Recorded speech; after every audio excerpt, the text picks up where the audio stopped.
Following the horrors of World War I a century ago, civilized nations joined together to ban chemical warfare. Chemical weapons are uniquely dangerous, not only because they inflict gruesome suffering, but because even small amounts can unleash widespread devastation. The purpose of our actions tonight is to establish a strong deterrent against the production, spread, and use of chemical weapons. Establishing this deterrent is a vital national security interest of the United States. The combined American, British, and French response to these atrocities will integrate all instruments of our national power, military, economic, and diplomatic. We are prepared to sustain this response until the Syrian regime stops its use of prohibited chemical agents. I also have a message tonight for the two governments most responsible for supporting, equipping, and financing the criminal Assad regime. To Iran and to Russia, I ask, what kind of a nation wants to be associated with the mass murder of innocent men, women, and children? The nations of the world can be judged by the friends they keep. No nation can succeed in the long run by promoting rogue states, brutal tyrants, and murderous dictators. In 2013, President Putin and his government promised the world that they would guarantee the elimination of Syria's chemical weapons. Assad's recent attack and today's response are the direct result of Russia's failure to keep that promise. Oh God, I thought. Be quiet! Tell us to be quiet, but yeah, With civilized nations as a force for stability and peace.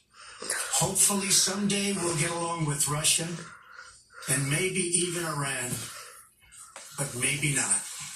I will say this, the United States has a lot to offer. With the greatest and most powerful economy in the history of the world. In Syria, the United States, with but a small force being used to eliminate what is left of ISIS, is doing what is necessary to protect the American people. Over the last year, nearly 100% of the territory once controlled by the so-called ISIS Caliphate in Syria and Iraq has been liberated. So there's missiles going up there right now. The United States has also rebuilt our friendships across the Middle East. We have asked our partners to take greater responsibility for securing their home region, including contributing large amounts of money for the resources, equipment, and all of the anti-ISIS effort. Increased engagement from our friends, including Saudi Arabia, the United Arab Emirates, Qatar, Egypt, and others, can ensure that Iran does not profit from the eradication of ISIS. America does not seek an indefinite presence in Syria under no circumstances.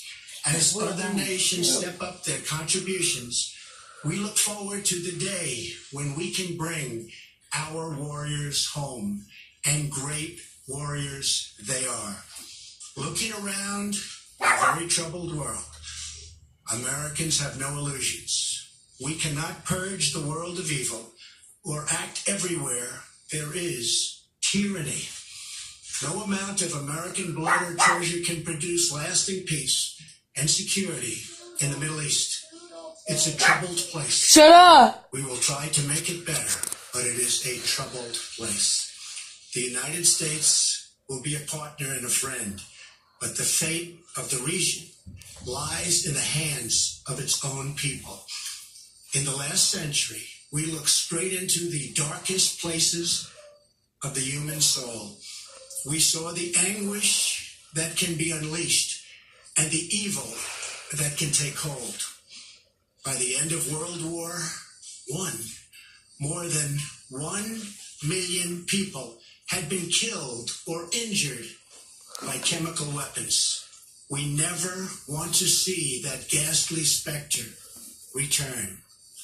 So today, the nations of Britain, France, and the United States of America have marshaled their righteous power against barbarism and brutality. Tonight I ask all Americans to say a prayer for our noble warriors and our allies as they carry out their missions.